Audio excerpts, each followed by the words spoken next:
Hi guys, this is webinar number 29, and this is a hand history review of a $50 MTT that Bigniux won. How much did you win? 5K? 5,800. It's pretty good. Pretty darn good. And then you convert that to your relative value for where you live and what money means for your location, and then it's even more, right? Yeah, it's around 15K. Oh, I would love 15K. That would be wonderful. So we're just gonna, you wanted to flip through just hands that you have marked in the early part, and then once we get to final table, we'll start to really go through it and break it down. So why, like, when you called here, do you call this the same like in a 180? Is it any different to you? It's not any different. I mean, I probably had some information about the guy who shoved, so I know that it's not gonna be wrong. Yeah. To call him. One thing I almost like this call better in an MTT setting, especially turbo MTT, by the way. Just because you have further to go, you know, so it's like you need more chips to win the game. Like in a 180, you only have to get to 270,000. Here, you started with 3,000, right? How many people were in the game? 399. So the winner is going to end up with that. That's $1 million. It's essentially like 4 times as much as a 180. Well, that's 50% more than in a $3 rebuy, so it's pretty similar. Okay. Oh, okay. I can see that. Yeah. I don't think Jonathan Newton has the code here. Not like this inflection point shove. Oh, someone's beeping. We'll just go through these fast.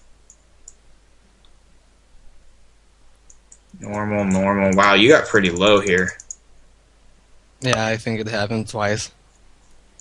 Yeah. So easy. Then you like tripled up or something. So you get to this, a nice raise. One thing that sucks is that stopped you from being able to reshove. Yeah, but well, it's not a problem as the guy doesn't have many chips anyway. Yeah, and then I called just the same on the flop too, because if he has a jack, it's kind of out of your control. Here's an interesting spot. Really, really cheap. Semi-decent hand. And turbo MTT setting. Oh, wow, that guy's really good. Jackal. He's like really good. I like your call there. ISO here, definitely. Especially because you need more chips. Yeah. I like this. So explain, because this is one thing that you actually taught me. Explain to people why you shove this instead of raising. Because I don't want to get bluffed away from a flip. You know, and they can have like they will fold some maybe some better hands. I don't know, like I don't really expect someone to fold many better pocket pairs, maybe pocket fours. But if we raise, I just don't see myself really getting away from it, especially if the guys rejam quite wide, because we'll be getting pretty good price, and it's usually gonna be a flip, so we would have to call them, I think.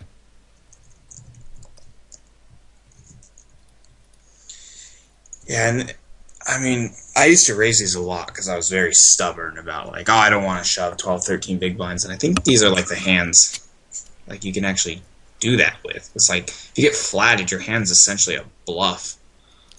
Yeah. At Puyan's question, my strategy early on is pretty tight usually. I mean, if I don't play like a lot of tables, then I try to limp as much as I can with all nice hands and play a little more pots. But when I'm in the middle of session with like 30 tables running, I usually just pass up on some spots because I might lose some might lose chips when I can't give enough attention to the table when I have like 2 or 3 other final tables where I really need to be paying as much attention as I can. So basically, just play tight and same as in 180s. Like it's Why straight jam aces? He wants to know. um I don't know. I just have less than 10 big blinds, and people will see it as normal. Um, it might also be because of like I normally always jam with less than 10 big blinds, like especially in 180s where there are a lot of regulars. Um, One thing that's interesting is like if we are ever going to jam aces instead of min raising for value, it's almost, well, I shouldn't say almost, it is better to do it in early position because there's the more players behind you, the more cumulative probability that one of these guys actually has a hand. But if we were on the button, there's less probability that someone has a hand behind because there's only 2 players. And on top of that, it looks more steely in late position than it does in early position. So in a way, like this is pretty cool. Another play is like you could limp too, and then just let someone be stupid. Because a lot of people potentially depends who's who, but could just see a limp as, oh, he's just a stupid donk limper guy, and possibly just shove over you. It's probably better to limp with kings because a lot of guys will shove ace x hands. But then with aces, you destroy a lot of those ace-x combinations. Like, they get chopped in half. So it's worth mentioning. So, yeah. Okay. And then where were we? Then queens, totally fine. Then we got to here, which is a 3-2-1 theory fold. He's like 2-ish, little more big blinds. Easy fold. And look, so sometimes I think in 180s it's way more important, especially when you're deep, but noticing when someone kind of breaks the 3-2-1 theory mold, because this is just the average opponent, right? The majority of players. And when you see someone break that mold, it's kind of like he turns into potentially like 2-1-1 theory or something like that. So every time I see someone fold, when I'm like, wow, how could you fold? Like, I try to adjust that in my head. And maybe that comes up later on. Easy game. Easy again. How do you do that? See, how do you do it? That's how you win tournaments. I know. Having 20 big blinds in this type of game is really, really good. Especially with the kind of skill level that you have where you're very, very smooth post-flop and stuff. Now that guy's all in, what do you do here? You do have a double belly buster. I think I just check back. Hit hard. And just see what he does later on. And if he checks to the river, I'm just stealing the side pot, which is pretty big. Okay. Which one is the side pot? 6K. 11? 6K. Oh, 6. I always get confused why the side pot is 6K, but the 11K is on the side. I don't understand. Maybe universal reflex. That's strange. Graphics issue. But like the side pot is actually the center pot. I like the way you play this because you do have showdown value. You could actually have the best hand, but if you do bet here to steal the side pot, this other guy has a pretty easy call. Not so much that like if he had, for instance, a random deuce in his hand, it's easy to call or something because fifth pair is a hard call. But I mean like psychologically he has an easy call because he just has to do it once. He doesn't have to worry about what you're going to do later. He knows that if he calls, the hand is over and there's no more pressure. So he checked it down. He could steal the side pot, which is totally fine. You're not required to bet, right? Someone was all in this hand. This one guy was all in. Yes, no, maybe so.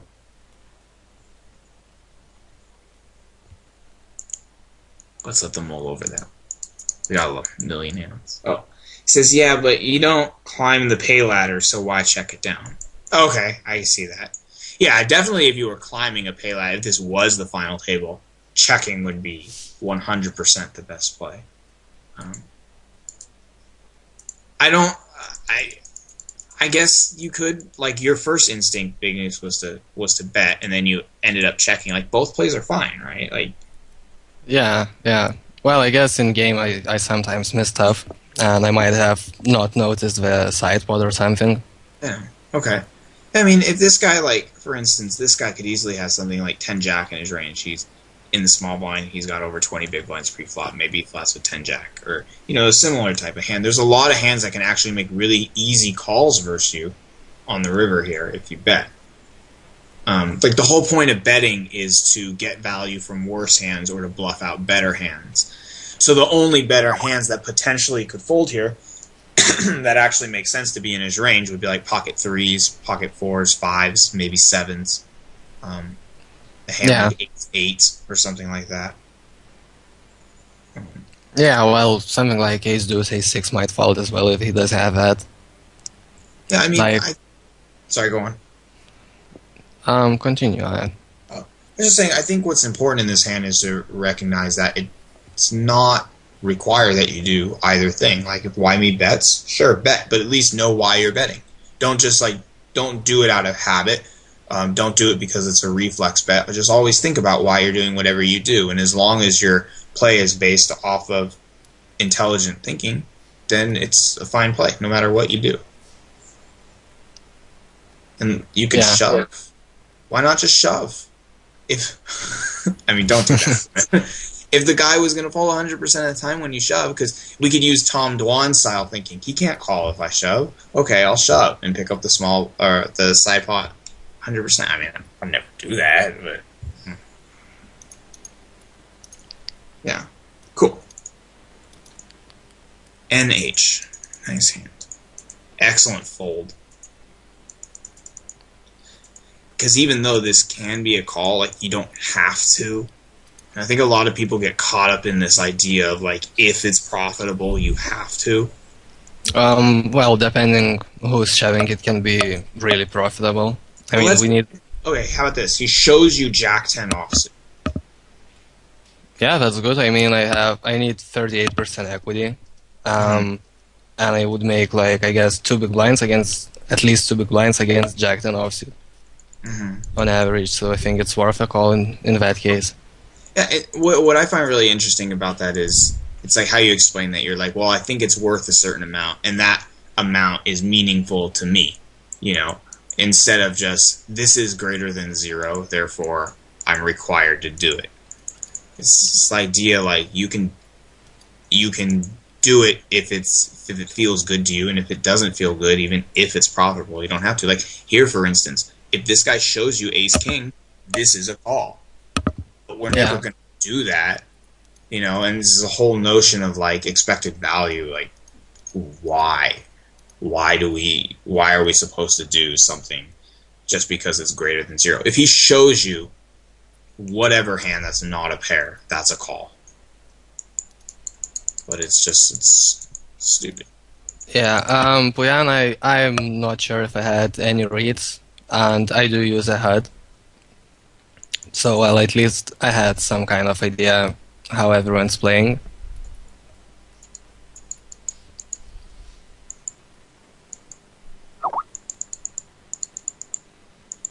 Especially in these, because you're probably coming across a lot of people you've never seen before, so your HUD stats become, like, more and more useless, I guess. Because, like, I mean, most of these guys, you probably just have the hands where you've actually been at this table with them.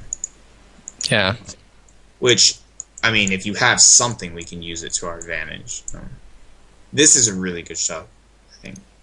Yeah, 400 people. Yeah, is it like 40 people in the money? Something like that, I'm not sure.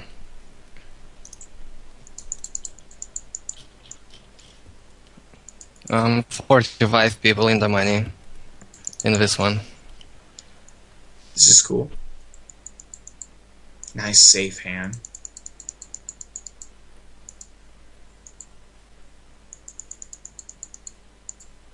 Now, this is interesting. So, Jamie just said that this guy's really good. So that would, just from that, I assume that King 3 suited is ahead, and I use that word very, very loosely. Ahead of that guy. Wow, so he's really good. So we know that your hand's way ahead of the. Do you call? Yeah, I mean, I have to risk like really small amount of my stack, and I can win quite a lot of chips. So Okay. it's a great spot to call. Not to And mention. Sorry, go on. I didn't know that he is that good at that point. Someone told me after the game. Hmm. I just knew that he's a regular, and I seen that he plays okay. Like I had no idea about how good he is. Oh, oh. He could probably just as easily have 10-3 there. I mean, Yeah, maybe. anyone who's good enough to be that guy. Like, has a really wide range, right? Well, he probably doesn't have 10-3 as his fold equity is really questionable. Okay, okay, understandable. Like, Big Blind is getting better than 2-1, so he probably doesn't shove ATC, but King 3 is still good. He is back.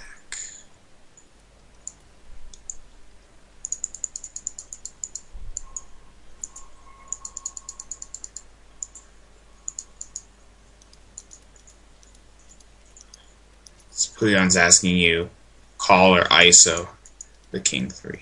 I do ISO always because I don't want to induce Big Blind to shove light, and then I would have to fold like after investing 3 or 4 Big Blinds. There you have it. 4-6. Great shove.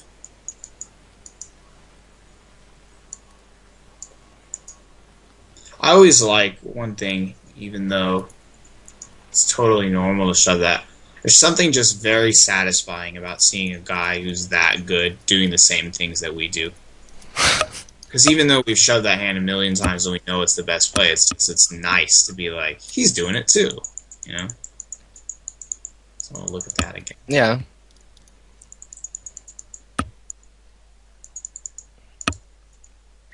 Alright, so I guess this is last 2 tables. Okay.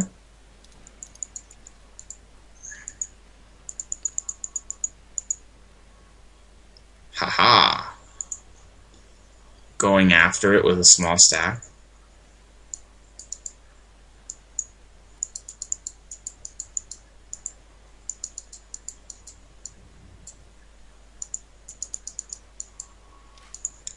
So that means there's like 16. No, can't count. Like 13, 12 or 13.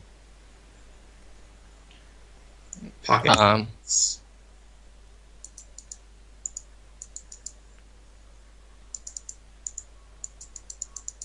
I like this a lot.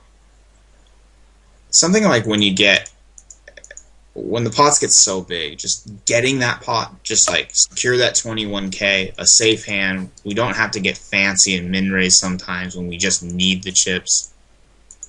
Yeah, and we're short-handed as well. Now, if it folds to you here, is this a call? I think so. This guy is a regular. He had some sick pro bet last month. Mm-hmm. Yeah, and you also probably had a lot of HUD too. That guy's been here for a while, but I haven't really been watching. Yeah, so because he can, like, I think what helps me in these spots is always just thinking about the hands I dominate, and the more I can think of, the better a call. Like, I just go, is he shoving King Jack? Yes. King 10? Yes. King 9? Yes. And you could, like, go down the list. Let's pretend that it folded you and you called, just for fun. Oh! Well, blocker, so less of a chance. Yeah. You win anyway. That's when you run good. All right. But now we got this amazing guy who's got a lot of chips, so that's a threat. Is this, since you're so deep, is this just a call, possibly? I don't know. I think I'd probably be more likely to just shove. Okay. Because for like dead money. Yeah. Okay. And look at this. This is really cool. So So he's making an overshove, which is totally fine. So maybe we can watch and learn something about him. Like, does he do this with all of his hands? Does he not do it when he wants value? Stuff like that, if we have the opportunity to see that. Yeah, So, and this is final table. and look at that. Is this just a shove? Yeah. 10 points? Well, we could Ooh. just flat call. Yeah, I can see that. But otherwise, we just shove and hold. This is interesting. So we have in past webinars we talked about how sometimes when you have small pairs, they're essentially just bluffs when you raise. Yeah. So does that play any effect into like why you folded here? Yeah. Well, I probably would have to raise calls cutoff, and I don't want to do that. Okay. Probably against small blind as well. And I have a lot of people to go through, and I don't really block any of the hands we can reshove. Mm-hmm. You know, like ace-9 is much better to raise fold because it blocks ace-king, ace-queen, pocket nines, and things like aces as well.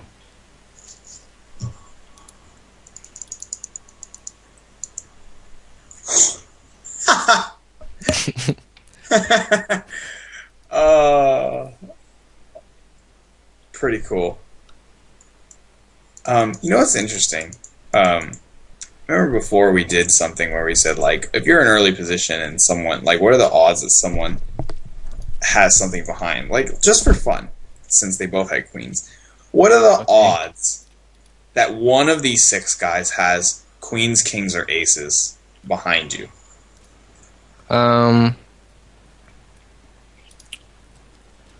I can look that up. Just give me a few seconds. What percentage of hands is queens, kings, aces? So basically, Leon, we'll go, we need to find the percentage of hands queens represents, which actually, here, maybe we could do this. You could do it in Poker Stove by just picking those hands, but I think there's 6 combos of queens, 6 of kings and aces, so that's 18 combos of 1,326 possible hands in the deck. So 1.35, let's call it 1.4%. So this is 1.4%. So that would mean if they have queens 1.4% of the time, they don't have queens 98.6% of the time, which happens to be your temperature. Oh, you guys are all in Celsius, huh? Never mind, that's not your temperature. Yeah, welcome to the Fahrenheit world. This is the Fahrenheit temperature of someone's body, okay? And then after that, what do we do? 0.986 to the power of the number of players behind you, right? Yeah. So then what is that in a calculator? 0.986.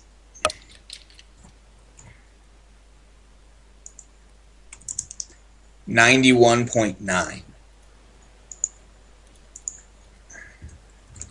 So that means those are the odds of them not having queens plus. So that means the odds of someone, just one person, having queens, kings, or aces, 8%. Well, it should be 5.8%. 5.8. How'd you get that? In the table of probabilities. What? For how many? Say, what did you say? I mean, if we have 6 people behind and we're facing, oh wait, it's 8.56, so it's right. All right, I was looking how often we face kings or aces. Oh, okay. Yeah, so it's close.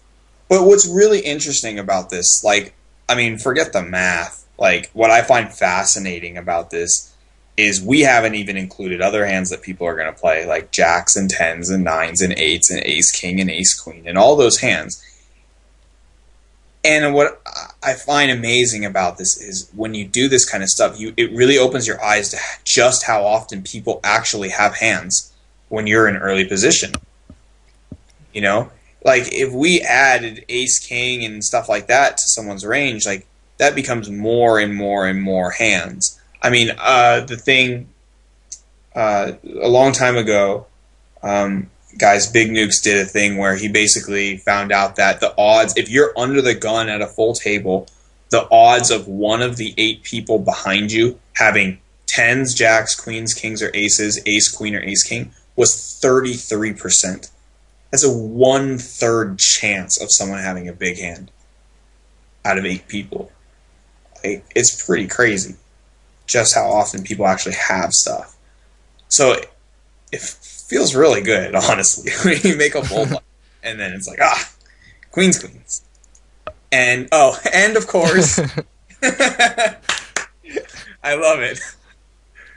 Great. What? So interesting. So what is this? This is hand 163. And we'll just put those notes there. Of course a 6 comes out. Why wouldn't a 6 come out? Alright, let's move on.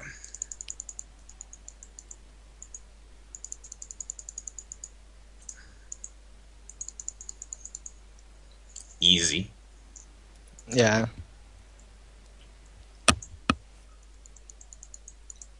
And a good raise like on his part too. And this is kind of nifty.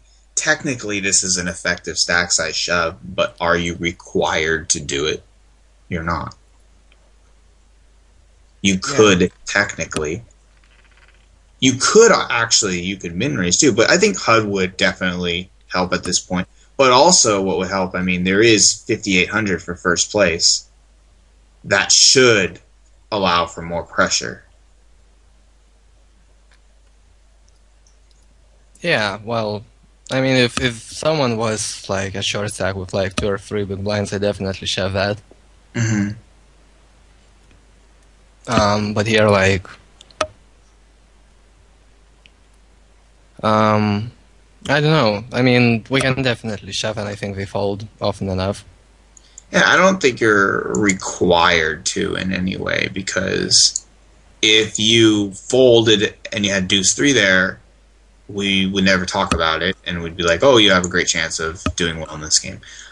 I really like this shove because that guy already raised called you with 3s. Yeah, well, he probably wouldn't do it again, as I have way more chips now. Okay, that makes sense. Here, a fold is okay, just early position. Maybe you don't want to call those people. You could raise 2, but you're not required to. You can pick your spots. Oh boy. Fold? Question mark? Do you fold here? Yeah, it's pretty ugly spot, but I wasn't really like aggressive. I mean, Yeah. they saw all of my hands. I think like I did jam jacks, and that's about it. Mm-hmm. And just like it's your whole tournament life, you think about how many times do you get to a $50 MTT final table? I mean, how often does anybody really? I mean, that's like, this is a good moment. Like, you don't want to blow it on a marginal call, especially when you have a very, very comfortable stack size. And when you think about, like, I mean, you said that this was essentially $15,000, like US dollars, right? Yeah. I think if, at least for me, if I was playing and it was 15K for free, I would never. I don't want to just call and make a marginal call. I always like thinking about how that money can affect you, like it's relative to you. If I could get 15K, that would be pretty darn good. Well, I don't know. Like usually the money, which is just the number in the account, doesn't seem like a lot to me. Mm-hmm. And in that Queen's hand, Table Ninja misclick 3x. Ah.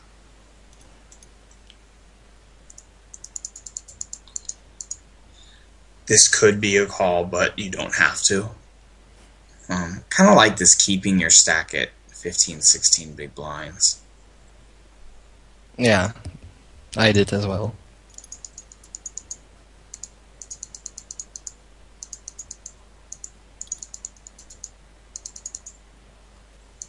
And there's 3, 2, 1. That guy breaks the average big time.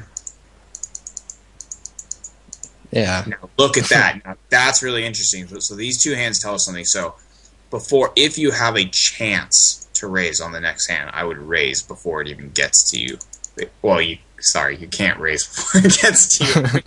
Make up your mind that you're going to raise before it gets to you. Because that's pretty telling information right there. Yeah. Okay.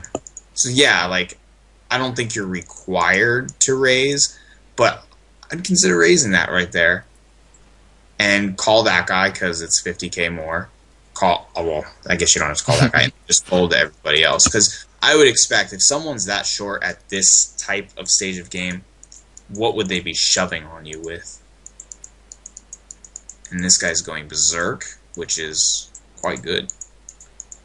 Uh-oh. Uh-oh. Wow. That is a good board. This guy's still folding. So this is a really interesting spot. And he beat me to it. Like it's a great spot to reshove. Like what a good shove. Oh, I would have been wrong. Okay, it folded to me. I think I would have reshoved there with 10-8. So let's, and that's why obviously he's so short. Let's see, because I would have been wrong, but that's okay. I could still suck out. Huh? Did I have a heart? Did you have a heart? Oh, I have a heart. I have a heart. Dang it. What happened? That was weird. I kind of picked up my mouse and TeamViewer shut off. We'll get it back.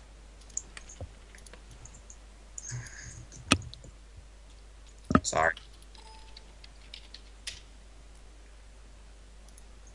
Okay.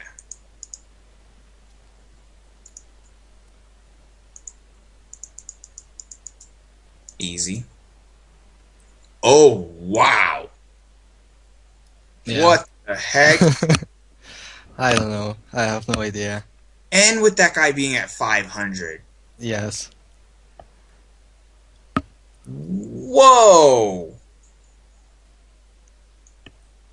Is everybody back? Can they see this? So guys, look at what this guy does. It folds around to Bigniux.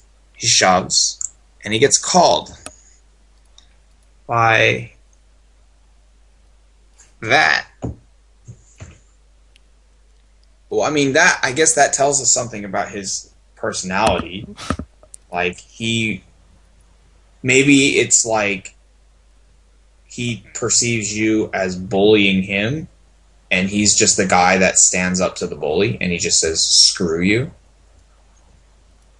Yeah, and well, like YME says, like 10-5 is like the best hand. It has two flush draws, and it fits into the most straights. Like, into any possible straight. So true. Well, okay. I mean, yeah, why not? That's hilarious. It fits into the most straights. That's true. Maybe it is a misclick. That is possible. I guess you could only know from chat if you wanted to say something. Easy fold. And this guy, wow, interesting. He's still alive. That guy calls and folds. Now he's all in. There's still overlay, though.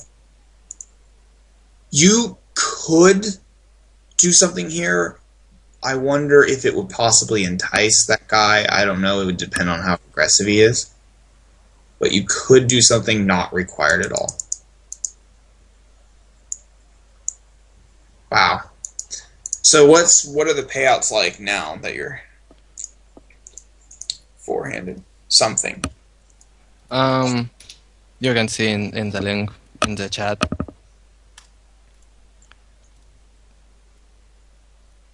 Oh, I see.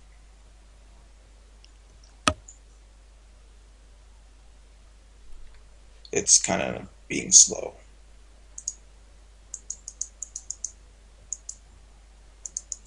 It's not loading. I don't know why. While try clicking again.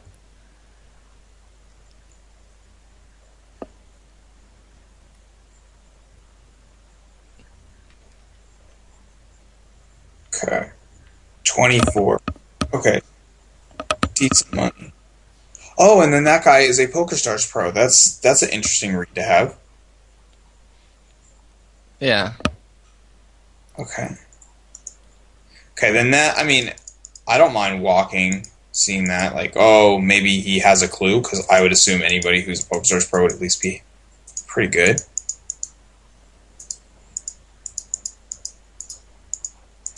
This guy's pretty aggressive over here. Doing something, Yeah. I like it. He calls. That's okay.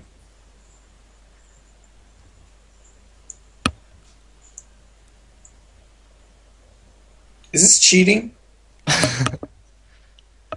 Maybe.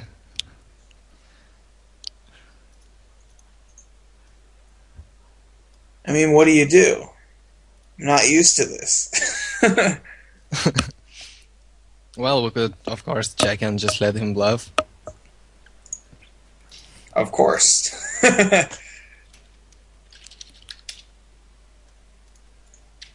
Weird. I like the check. So he called. Well, That. I decided to make a small bet, and thinking that he has some clue. So if he is flatting, he will, well, at least try to bluff on sledge board. You know, if he flatted with like king queen or something. Okay, so now check the turn. Yeah, definitely. Ah. So now what? Well, we can check raise. If we want to get it in on the turn, we should bet ourselves. Because if we check raise, we are like really strong, and he's just falling if he has nothing. So call. Yeah, and if he has anything, he's gonna bet it on the river anyway. And maybe he gets there with a like turn flush draw after like floating. So you check to him. Yeah, definitely. I mean, if he has nothing, he folds anyway. Mm-hmm. So I can't really. Easy shove now. Just maybe there's extra value. Yeah, there is. Wow. Wow. Wow.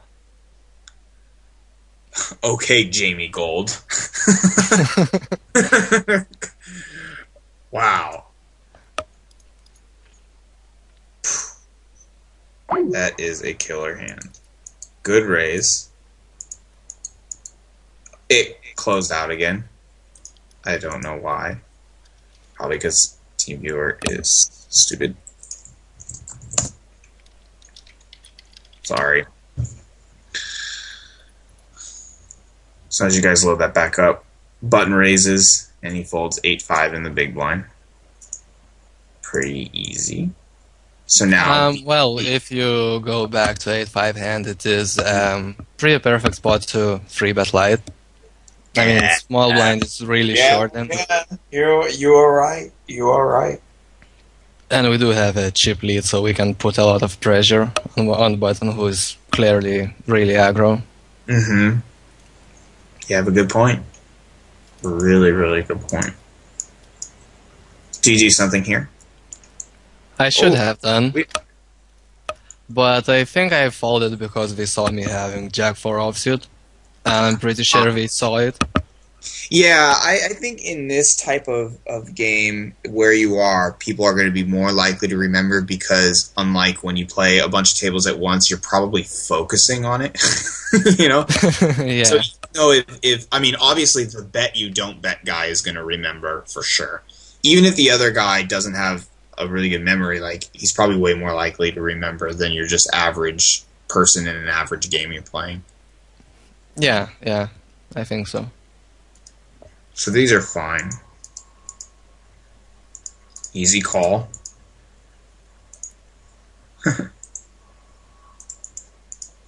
Great. Heads up.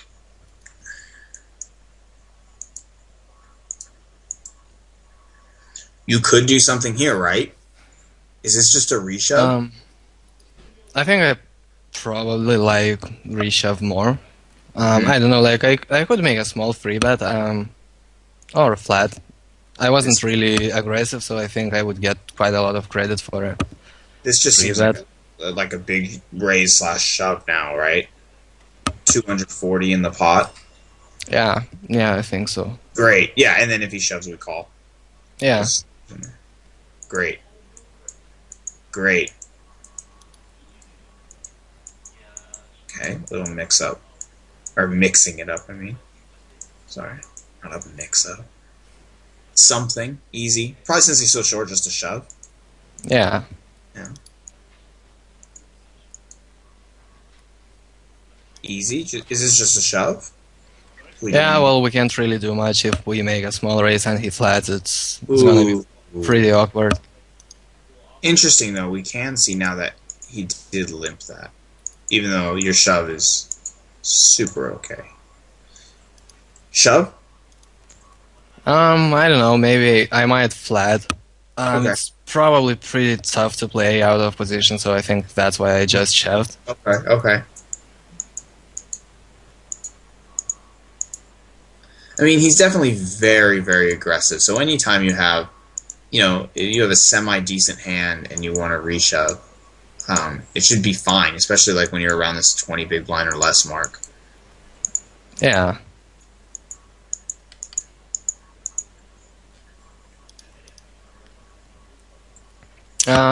Well, we didn't really like play many hands post flop, so I just decided let's go. Okay.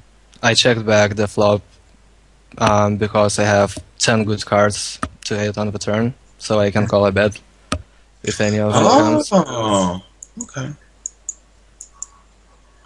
Okay, then he shows. That's fine. So now it's like you're getting shorter. He goes into this. Looks like he's starting to enter his shoving zone. Yeah.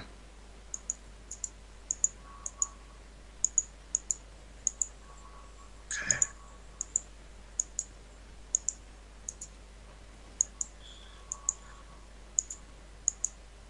Lots of folds. Easy call. You could do something here. Yeah, and I was just following. Well, in 80s I usually play a little different depending who's my opponent, but he seemed pretty aggro, so... Right. I mean, here it's all about just winning. I don't care how you do it, just win. If you gotta walk him a bunch of times, walk him a bunch of times, because there's not really this long run heads up of playing for. How much are you playing for now? Like almost $2,000. Like when you're heads up. 1.5 thousand, so yeah, it's quite a lot. Yeah. So I don't care what you do, just win. Like, because what No, are you we gonna do? didn't Have make a a long deal. run of what? I'm saying to plan that we didn't make a deal and no one asked for it, I think. Oh, I wouldn't.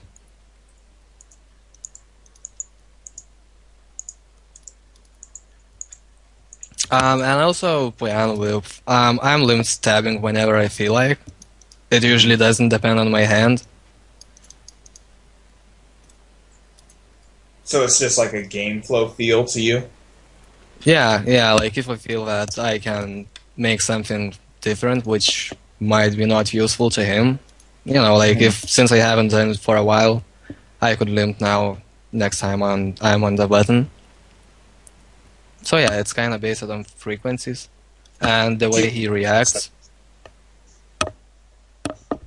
Do you consider calling here just versus this guy since he's just so over the top aggressive? Yeah, like I'm sure like this is gonna be good.